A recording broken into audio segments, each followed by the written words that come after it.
Hi, Sharif.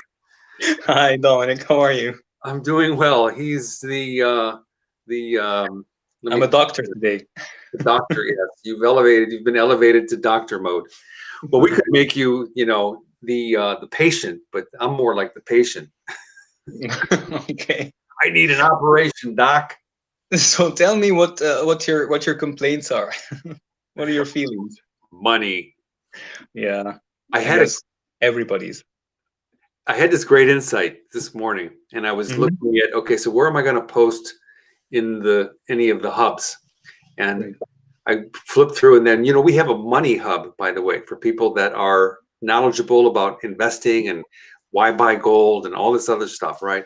And so I had the thought, the truth is that if you don't make a sale, nothing else matters. So it's got to be a transaction somewhere, right? Yeah, So yeah, it doesn't matter if it's in marketing or health or parenting. There's got to be some sort of a transaction to make the money go around. So anyway, and Reef is you here. know what? You reminded me of a quote for uh, these very famous French cosmetics and toiletry um, brand, Estee Lauder, Yes. and the quote said, "Everything you do in life is a sale." And then they said, "I keep selling every day to everyone." Because life is it's something like that. It's just like life is a huge, big sale, and then that we just keep on selling every day. I can't remember the exact quote right now, but I can look it up for you. Yeah. And it's true. I mean, it's a transaction, and if there's no transaction, there's no opportunity to increase the price a little bit. We're all middlemen, right? At some level. Absolutely, absolutely, yeah. Anyway, thank you all for joining us. We're here for the weekly, we call it Why It's Important. Sharif has been talking with us now for a year and a half plus on all these different aspects of marketing. Today, he is going to be talking about email marketing and the importance of it and why it's still alive. And I don't know his bullet points, but I can just imagine that, email is not dead. Absolutely not. And it goes in line with what you were just saying about everything in life is about selling, right? So this is another tool or option that will help us as business owners or small business owners or even employees in companies. It will help us increase our sales. And um, email marketing is not gone, and it's not going away. And we just live with different types of email messages that come to bombard our inboxes every day. And Mhm. when we hear the term email marketing, you first thing that comes to mind is spam, right? And we cannot deny that there is spam emails, but spam has been reduced, I could say, dramatically over the last maybe 15, 20 years. Mhm. And spam filters are doing an increasingly effective job in detecting spam messages and preventing them from reaching your inbox. Um, so the reality is, yes, there is spam email a lot, but at the same time, the actual concept of email marketing is very very important as one of the components of in reaching your customer. To just put things into perspective here, I have a sort of a statistic from Marketing Sherpa. It says that the consumers' preferred method of receiving commercial messages is email by 70%. That's the highest. So 70% of consumers prefer receiving commercial messages through email, not through text, not through email, not through video, not through any other form. They prefer email messages by and that was 70% of the population that was interviewed. So Mhm. it gives you a lot of perspective on how important email marketing is. Are there reasons to back that up? I mean, I'm sure they did research and what have you, but I mean, what are the... Well, one of the reasons that they mention is that a lot of people until today, they see a lot of legitimacy in receiving email as opposed to receiving text messages, for example, or using texting apps. Right now, also they do prefer them as to other forms of communication like TV ads and radio ads and all that kind of stuff. So it's still the main reason was that people find it as one of the more legitimate means, and at the same time because it actually remains, so you can go back to it whenever you want, you know, barring that there's no validity or something like that, or expiration to the message. Mm-hmm. And I mean, for me personally, my experience of email is, yeah, I mean, there's spam, but I have been smart over the last couple of years to unsubscribe myself to so many of the things, and I keep up on it now. I mean, it took me a while to click on, you know, like that. So now it's very refined, and then the ones that I am getting, I like, right? Yeah. So that's why I feel that it works. Plus, I use Google, and you've got the spam filters and all that. So I'm sure the other ones do too. But still, I'm managing it. Yes. So I don't mind the emails. And managing it on a consumer's part is important. I mean, together with whatever good job the spam filters are doing, but managing it from your side is also important.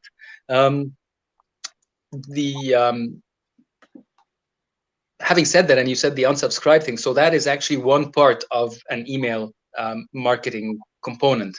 And if we go into that, there's four main components for an email marketing campaign to happen. There's the mailing list, there's a subject line, there's the ad copy, and there's the unsubscribe feature. So these are the main components of any email marketing campaign. Mm-hmm. And when you talk mailing list, a lot of companies can actually go and buy databases with email addresses and try to use these.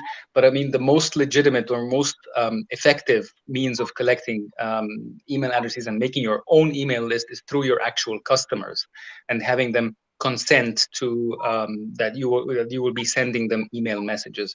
That is the best way of compiling your your mailing list as the first and most important component of email marketing. And then the second one is a subject line, where you do have to have a little combination of not too long but not too short, and then straightforward and descriptive as well. So it's a very difficult combination, but you know, it takes time. It takes maybe some agencies to help, some marketing people to help with this, but the subject line is key also in attracting the reader's attention, because if it was too long, or if it was asking for help, or if it was not timely, all these factors just kind of throw you off, and you're just not interested to go ahead and read it. So try to make it straightforward and descriptive at the same time, not too short and not too long, and avoid selling in the subject line. Avoid selling something in the subject line. Mm-hmm. So mailing list, that's one thing. Subject line, another thing. And then the third one is the ad copy, obviously. And the ad copy can come in different forms, which and could be in the form of a text, email message, or maybe images and text, or videos and text and images. We can have a combination of media that we can use for the ad copy. But the most important thing here for the ad copy is that typically when you click on an ad in an email campaign, it will take you to a landing page. So one very important thing here is to make that landing page 100% consistent with your email message. If you're using certain words, certain phrases, it has to the person who reads the message has to find this information on the landing page. If there's not a consistency between the message and the landing page, you start losing credibility, which is not what you want from your email marketing campaign. Mm-hmm. So consistency between the ad copy and the landing page for sure. Sorry, you were saying something? No, I was just saying, yeah, I mean, the whole having credibility, if you blow your credibility, people, I mean, it's happened to me reading other, these email campaigns, and it just turns into this weird thing. And you're right, credibility is I think, to me, it's right at the top, because if somebody loses their credibility with me, it's just click. Yep, exactly. How many spam emails do you receive per day? I probably don't receive more than 1 or 2 a week. Oh, okay. Oh, that's a really low percentage there. The most people that I know receive about 4 to 5 a day, which is still okay. Like I said, compared to maybe 15, 20 years ago, which was like 20 or 30 per day or something. Right. No, I mean, like I said, I have unsubscribed, and I think that that's the key, is just to continue to unsubscribe. Once I'll get a rogue, email from somewhere. And the other thing is that we forget is that they sell our information. So if they have our email address, we give them consent to affiliate with other people to sell our thing. So even though I may unsubscribe from this one, they're gonna send me something to another one. Yeah, right. I mean, it's like it's a never-ending thing. But anyway, yeah, I mean, I get what you're saying. So okay, but that is the fourth component, which is the unsubscribe feature, and it needs to be easy to find in that email, and preferably if you can collect some information as to why the customer would not like to receive any more emails from you. There's a lot of forms that can be done for this, and you can ask for if maybe they didn't actually sign up for this list, or maybe they're not interested, or maybe it's not appropriate, anything like that. But also give them the option to, if you are sending different types of email messages, give them an option to stay subscribed to one or two if they are still interested. And then if they're not, then just let them have another option, which is to unsubscribe from all. So the unsubscribe feature is very important. Otherwise, and the important thing is that when someone unsubscribes, you as an email marketer or an email marketing person, they have to take them off the list. Yeah. It is a must, or else they'd be sued. So make sure that as soon as somebody hits unsubscribe, that you do take them off the list. That's for sure. So 4 components there: the mailing list, the subject line, the ad copy, and the consistency with the landing page, and the unsubscribe feature. Mm-hmm. So these are the components. Now, what are some different types of online email, of email marketing campaigns? We've got a lot of them that come from online retail, like Amazon and Best Buy, and any online retailer. There's also some of them that come from search engines like Kayak and Expedia and Booking and all these guys. And there's some also others that are lead generation emails, like the ones that come from, let's say, real estate agents. They don't sell you something as of now, but maybe they give you information about the market, about how to improve your house value and all that kind of stuff. So it is a lead generation type of email, so that when you are ready to take that decision, you have them in mind always. Mm-hmm. And then there's B2B sales emails, which are mostly text in structure. Not a lot of imagery used for B2B. But and also there's online media emails as well. So like the New York Times or the Huffington Post and these kinds of online media. Mm-hmm. So these are all different types of content. Now, in order for you to reach the right person, then obviously there's segmentation, and I keep on saying segmentation every time we go live, and because it is like an integral part of marketing, be doing email marketing or advertising or through TV or video or whatever it is. There has to be a segmentation. Why? Because you want to reach that right target audience. You don't want to send emails to everybody and anybody on earth. You want to send it to the right people with the right messages. So you can segment on past purchases. You can segment on customer preferences. You can also segment on demographics and location. And also you can segment on devices. So some maybe use people, send to people who use their desktops or people who use their cell phones, and so different types of segmentation. But it is a very important exercise that needs to be done before composing your email marketing campaign. Mm-hmm. So there we go. There you have it. We spoke about a few things about email marketing, the email parts, and the types of email content and the email segmentation. So I hope it's good enough for at least to give some people some basic information about email marketing, and then good luck with their next steps. Absolutely.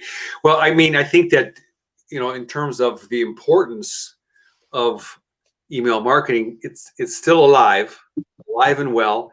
It goes directly to a potential customer or an existing customer, so it's direct, right? Yes. And there are benefits because we can opt out. They can opt out of it, unsubscribe. They have control, so that gives the customer or potential customer, right, the control over whether they not want to receive it. I mean, you can get your message out very clearly if it's all done right. Yeah, I think that it is very effective. It is very effective. Yeah. It can be elegant and not have to be spammy and all that stuff. I mean, people do out there. I mean, I've been thinking that instead of think of it in terms of spam and people are just trying to flood my email box and they're trying to get a sale out of me, that there are legitimate people out there in business that want to do legitimate business and provide a legitimate product. And so they put their email marketing campaigns together in a way that it works. It's not like, it's supposed to be this way, and it's supposed to provide value to you as a customer, or maybe an existing customer, or even a potential customer, and it's supposed to be adding value to them as well in terms of a sale, or if not a sale right now, so maybe some information about a potential sale going forward. So it should be, like you said, if it's done right, it should be win-win for all parties. I agree. Yeah. And like, for example, the other day I like I'm an audio file, right? So I like audio equipment and microphones and speakers and all that stuff, amplifiers. And so I subscribe to, you ever heard of the brand called Denon? Yes. Japanese brand. They're amazing. Their equipment is, I mean, it's not like top of the line, super expensive stuff. It's for people like you and I. At the same time, it's a little bit upscale. And usually they're talking about, when I get an email, it's about a product, talking about what it does, the features, and then some testimonials about, somebody that had purchased it and, whatever. So, but then the other day, it's Black Friday. So then I receive an email from them, has nothing to do with anything. It's just, they're 49% off, like whatever it was. Whoa. But then, I mean, it was a good price actually. But I think that that's also effective too, because I wanted to know what the price was. Yeah. Well, that's a very good subject line here. Sometimes you see subject lines like, last chance, or, closing today, or something like that. I mean, I wouldn't use these types of this type of wording in my subject line. For me, I'm someone, if I see that type of wording, it would just be a complete turnoff for me. It's a little provoking, and I don't like to to to look at these types of messages. But if it does provide value, and if it does, it's straightforward, and it gives you exactly what you want, then yeah, absolutely, 100%. Mm-hmm. Got to provide value. I mean, I really agree with that. And why it's important overall is because it works. Yeah, absolutely. Like I said, it works. If it's done right, it works. And just always bear in mind, all our listeners and our viewers, that it is the most important and the most preferred method of receiving commercial messages. Mm-hmm. So that you got to make use of that. Right. So tell us real quick about your offer that is in our Self-Achievement Network marketplace about the assessment. Yes, I do have an offer in the marketplace, and it's about a marketing assessment. The marketing assessment is basically what I do is I spend about an hour with my potential client, and I gather necessary information, and then I come back to them after a little time with my recommendations as to what they need to do in terms of their marketing for the next 6 months. And I do also provide a review halfway through. Mm-hmm. Okay. Yeah. And potentially services that you could provide? I work with them on their strategic marketing mainly, and then if we see how things are going, if there are things that need to be executed and they would like me to execute, like for example working on social media or working on some marketing material and things like that, by agreement we can reach a decision if they would like me to handle that for them. If not, then I mean, by all means, I would just give them my recommendation as to what is best for their marketing plans, and if they want my involvement in the execution, would love to do that. If not, then by all means. Understand. So you're meeting with like their marketing director or the marketing person, the person that knows what's going on. Yes. Yeah. Yes, absolutely. All right, great, excellent. Well, thank you again so much. Thank you. Really appreciate it. And yeah, so enjoy your weekend, everyone. Thank you Have very a much, you as well. Yeah. And we will see you then next Friday, maybe? Next Friday. Okay, we'll be on. All right. Thank you all. Enjoy your weekend. Have yourself a fabulous day. From all of us here in the Self-Achievement Network, remember to stay inspired and have fun.